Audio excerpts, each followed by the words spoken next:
let's talk about risk management in general. I mean, it's all about managing exposure, right? Yeah. I mean, number one, you identify your possible threats, Mm-hmm. and number two, you select appropriate control measures, right, and Yep. figure out how to get those things out. I mean, is that pretty much the gist of it? Yeah, I mean, what is it from your perspective? so if you go and look at the NIST 800-30 document, it's going to overwhelm you. It's 100 pages. Yeah, I mean, it's huge. It's full of words and charts, and I've read through that document a number of times, and ultimately there were a few things that I took away from it. The rest of it can pretty much be ignored. In order to do risk management, you have to do some sort of looking at what the risks are, so a risk assessment, right? And to do that, you look at the systems that are out there, you characterize those systems, you look for any vulnerabilities on those systems, you determine what your threats are, and then from there you come up with a list of risks. Once you have that list of risks, the next step is really simple. Mitigations, right? You look at how am I going to fix the problems that exist in my environment. From there, it's really simple. You look at who is responsible for fixing this, who needs to perform a review of this risk and accept the responsibility for it, whether it's, we're going to accept the risk and do nothing about it, whether we're going to accept the risk and try to mitigate it. Whatever the answer is, it doesn't matter. It's not a security professional's job to do that at that point. Our job is assessing the risk and conveying the risk. It's the business responsibility to sign off on that risk. And so what SimForce does is it creates that framework. You go into the risk management section. Step 1, you submit the risk. Step 2, you plan your mitigation. Step 3, you perform a management review. I mean, it really is. It's that NIST 800-30, but it's extremely simplified to here's the steps that you need to take. And then, even going beyond that, it's got some capability to do project planning where you can take multiple risks and dump them into a project bucket. So, I may have a disaster recovery bucket that has risks from all my different infrastructure teams. That's the kind of thing that I wanted to do. I wanted to create a very simple framework that, supported NIST 800-30, Octave. It doesn't matter what methodology you're using for your risk assessment. Really, the problem was you needed a tool that's capable of handling this process, and I think that SimForce does a pretty good job at that. Yeah, I was going to ask you on the demo which guidelines or which frameworks you were using on your 1 through 5 where you submit your risks and everything, but you answered my question with the NIST 800 documents. So yeah. I mean, NIST played a huge role in that, and there's a few different reasons behind that. One is NIST actually requires all government agencies to perform risk management. So if you work for a government agency, you're required to do something. Now, it doesn't go as far as to say you have to use Archer or you have to use CA as a GRC tool in order to perform risk management. It just says you have to do it. And so that's where a tool like SimForce can come in and you can say, I don't have to spend $500,000 on that other tool. I can do something like SimForce for now. I can wet my feet, start doing basic risk management, and then maybe at a later point in time you decide that you want to graduate up to spending $500,000 on that other tool. It doesn't have to be difficult. You don't have to jump into the pool and drown performing risk management. There's no need for that. That's cool. Yeah. So how important to you is risk management? It's critical. I mean, as an information security professional, performing risk management is critical. You look at risk management that I see a lot in corporations is, I know what my applications do. I know what everything does. I can manage the risks in my head, basically. I know what the risks are. Yeah. As security practitioners, I think the hardest pill for us to swallow is that weight on our shoulders. You look around the environment, you see risks everywhere, right? It's hard to walk around without thinking, that there's a problem, that thing's going to crash, there's a single point of failure there. We're trained to think that way. The real issue is that even though we're thinking that way, we're collecting all those risks. If we go to management, every single time we see one of those, and like Chicken Little, the sky is falling, eventually we lose complete credibility.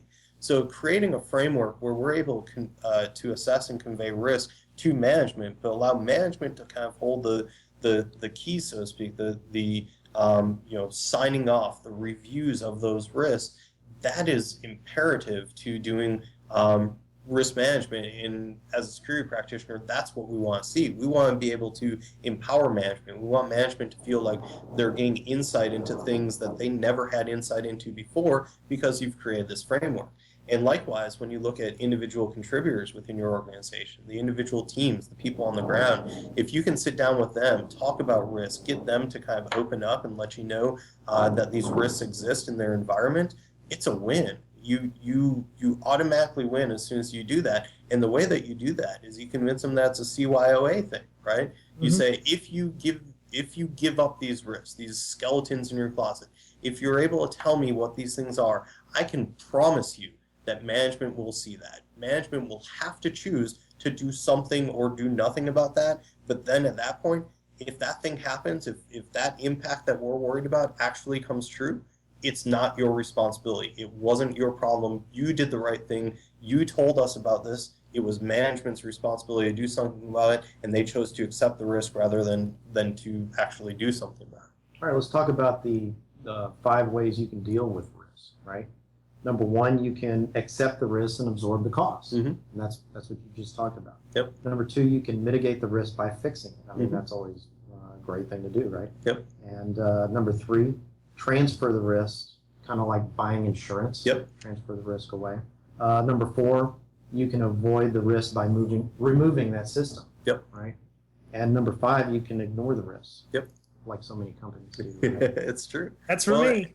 And a lot of the people who end up opting for number 5, it's not a straight up desire to ignore the risk. It's they just don't know what else to do. Right. It's I know about the risk, but how do I handle this thing? What do I do with it?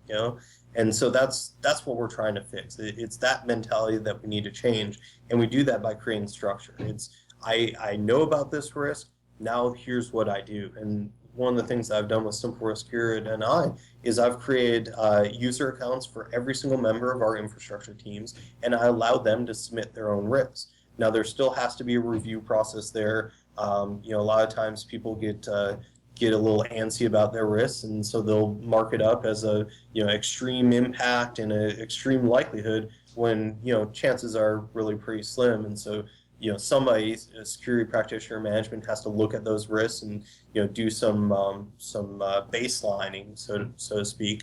But at the end of the day, you empower them by allowing them to submit risks on their own.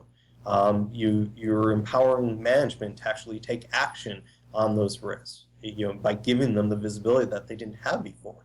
You're creating a system where risk is able to be talked about in the open. You're able to have real conversations about the problems. You can sit down with management on a month-to-month basis and say, here's the risks that have come due for review. Let's go through them. Let's talk about what we're going to do with them. Hey, last time you decided to kick the can down the road on this one, do we still want to do that? Is there risk left over? Did the system go away and we can ditch that risk? Whatever the case may be, we now have a structure in place to actually go and have real conversations about risk in our environment.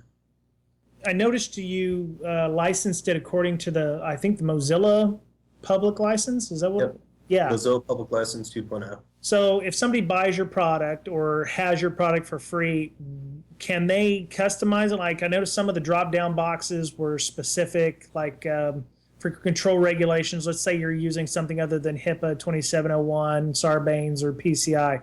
Can you modify anything in the application without running afoul? So the only place where you can't modify that is places where there's a workflow associated with it. So for example, when you accept a risk, you choose to consider it for a project, submit as a production issue. With those kind of things, there's actually a workflow within Simple Risk where it'll send that risk into different buckets, and you can choose some other activities.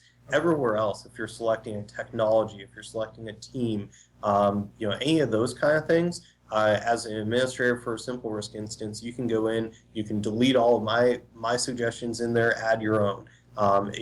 That was part of the design from the very beginning, because that was one of my key frustrations, is I didn't want to have to go to somebody else every time I wanted to add a new team to my Simple Risk instance, a new technology. So yeah, absolutely, you're able to go in there, and even with the things where there is a workflow related to it, for example, likelihood and impact. Those are things where there's a well-defined workflow. There's a 1 through 5 scale. but you can change what I have. So if you don't like my impact of insignificant and you want to change it to trivial, you can change it to trivial, and that won't affect the tool one bit. Nice. Okay. Yeah. I noticed that when I went through it, it was wholly, qualitative. How can I get quantitative in there?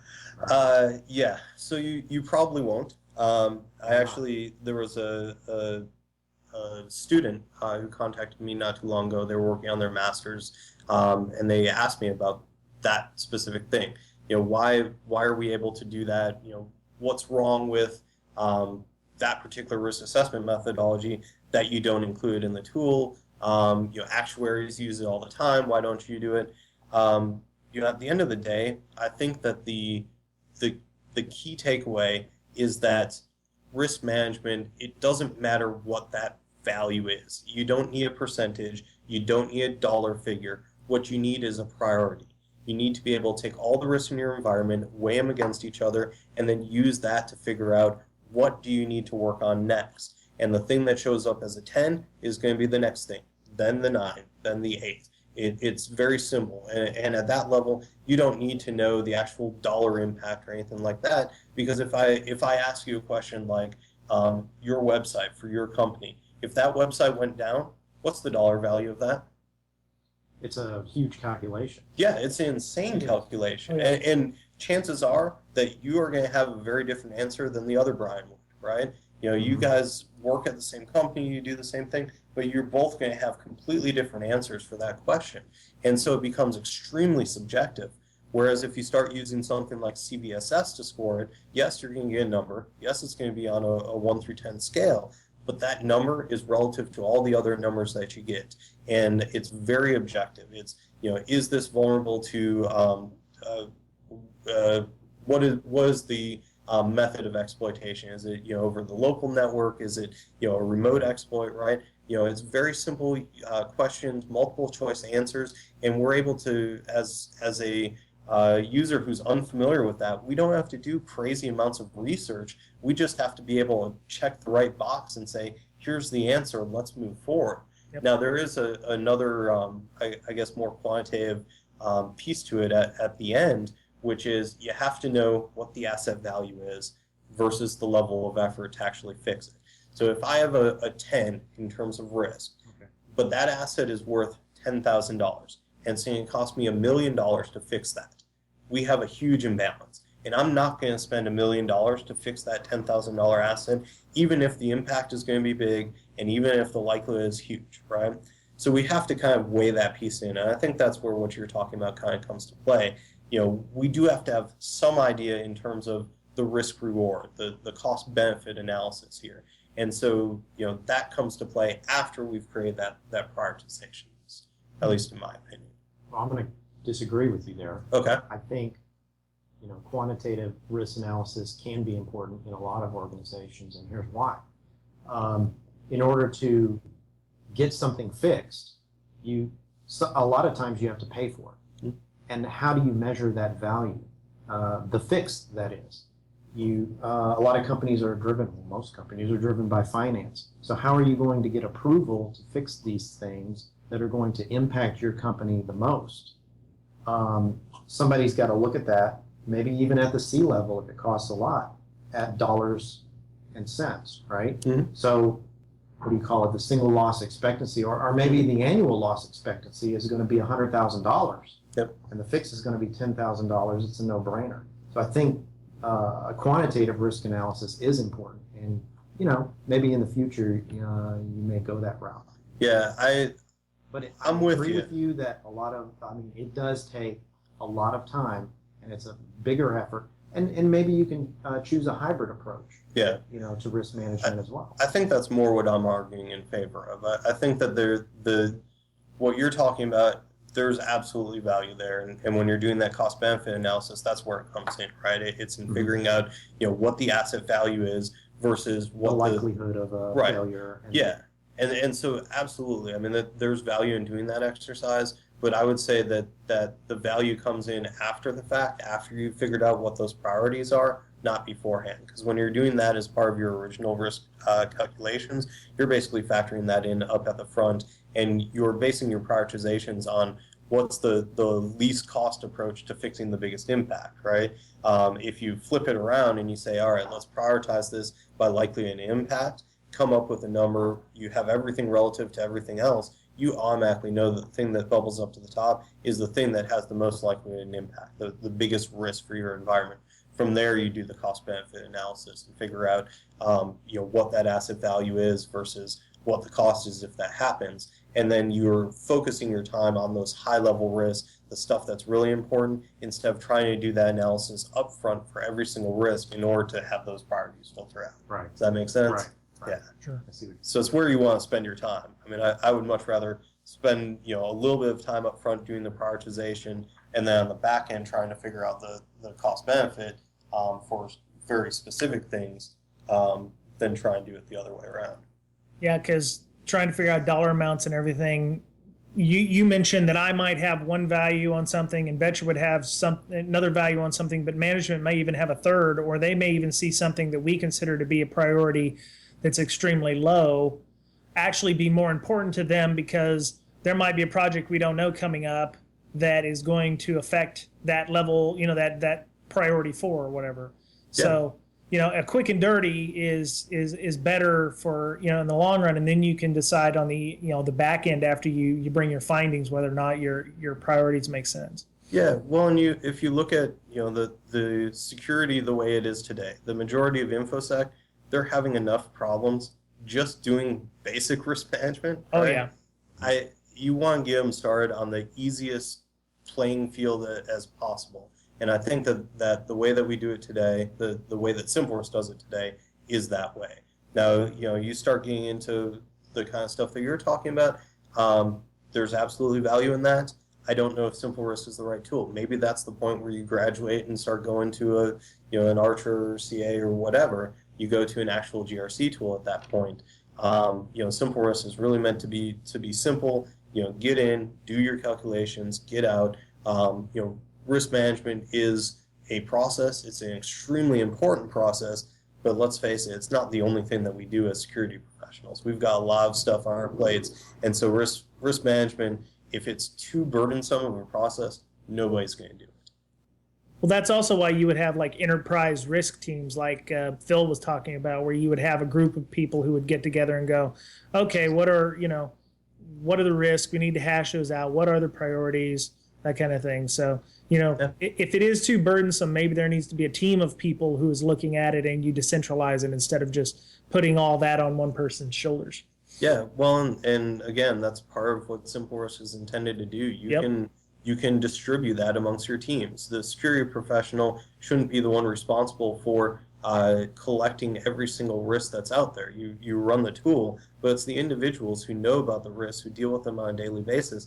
They're the ones who need to have the process in place to be able to submit it, right? Mm-hmm. And so we need some way to do that, and then from there, that's where the security professional gets involved and starts doing the analysis and conveys to management and things like that. And then you can involve yourself, have an annual meeting with the team where you talk about risks and things like that, do interviews and whatnot.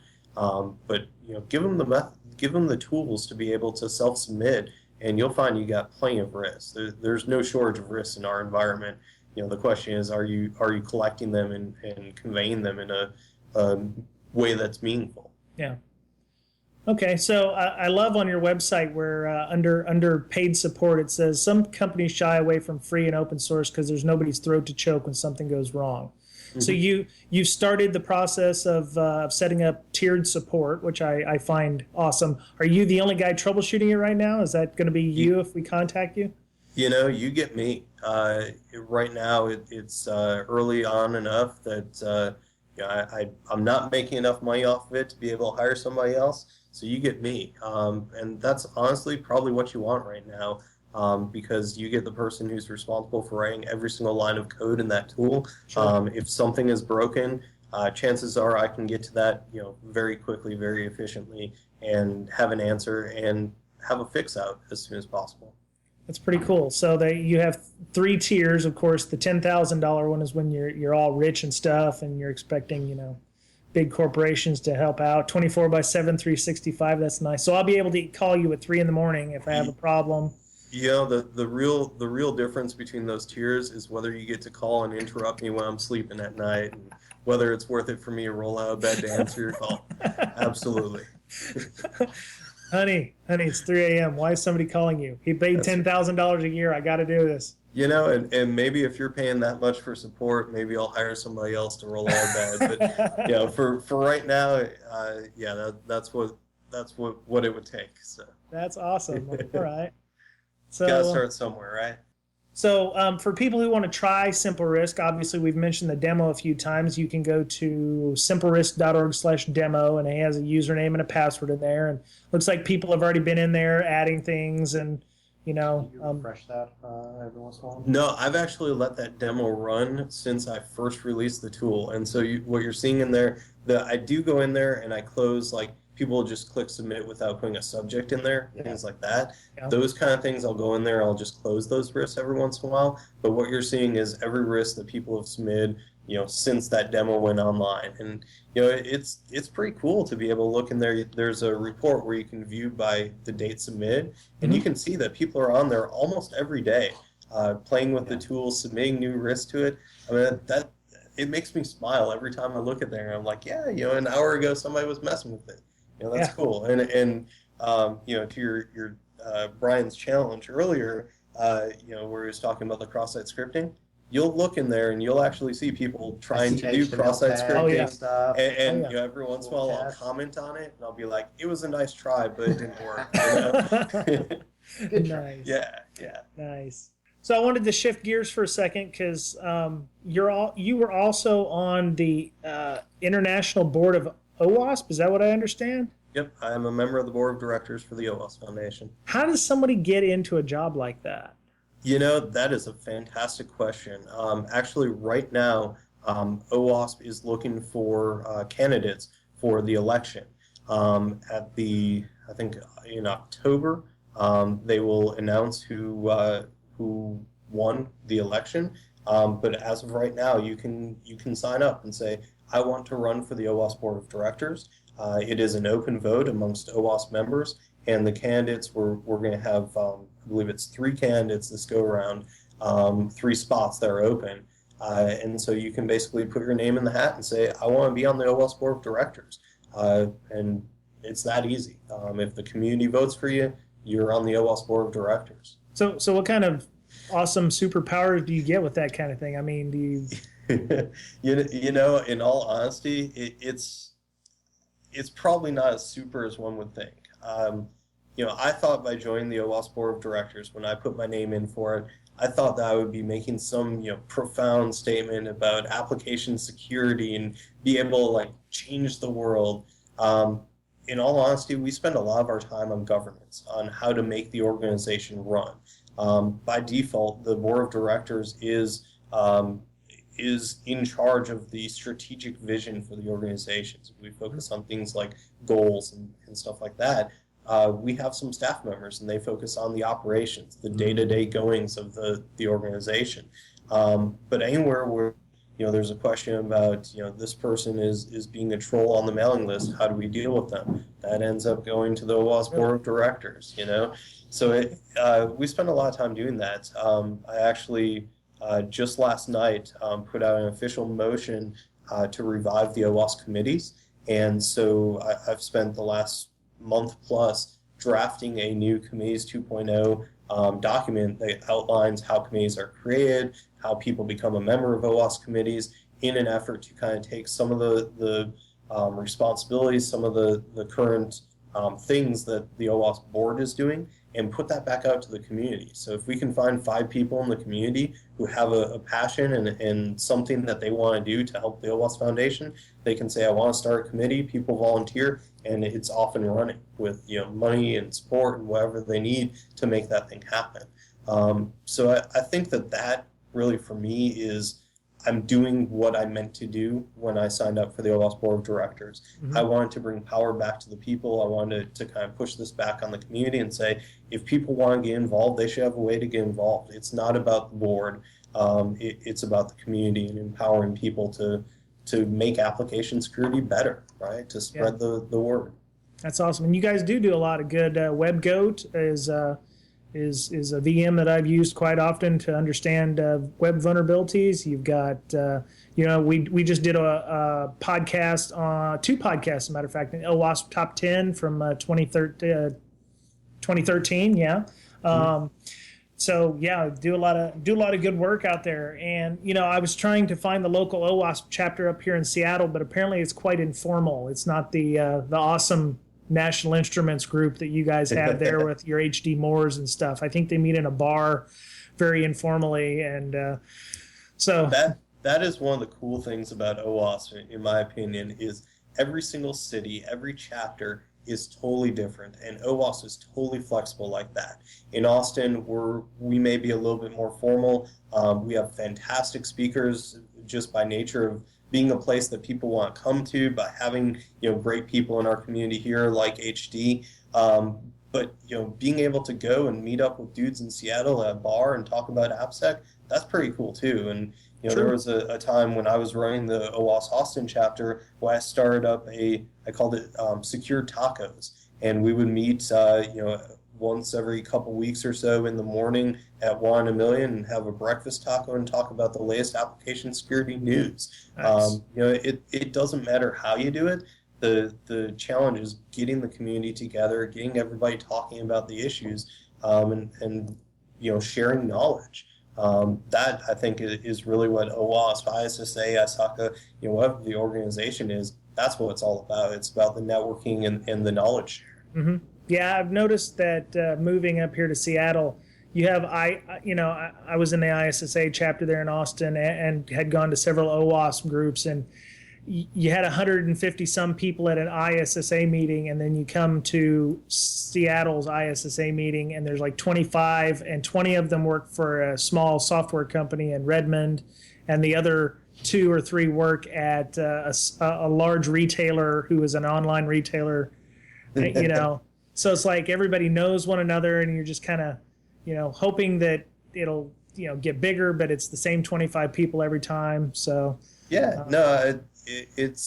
we've seen a lot of growth in Austin, both in OWASP and ISSA. Oh, yeah. But it's people are moving to Austin. It's a technology hub, especially where information security is concerned. We got tons of companies here that are doing InfoSec, and so there's a lot of people who want to get involved, and we just happen to be a pretty social community. I think in Austin in general, we like to get together. We like to talk about stuff, and we do security professional happy hours where we get together at the bar, and that's right. Some vendor buys us drinks and appetizers for a night. But it doesn't matter where you do it, whether it's Austin or California or Seattle. The fact is that you're doing it, and that's cool. When I travel in a new city, I like to find out if there's an OWASP chapter there, and try and meet up with leaders and things like that. That it's nice to network in that way. It's nice to meet new people.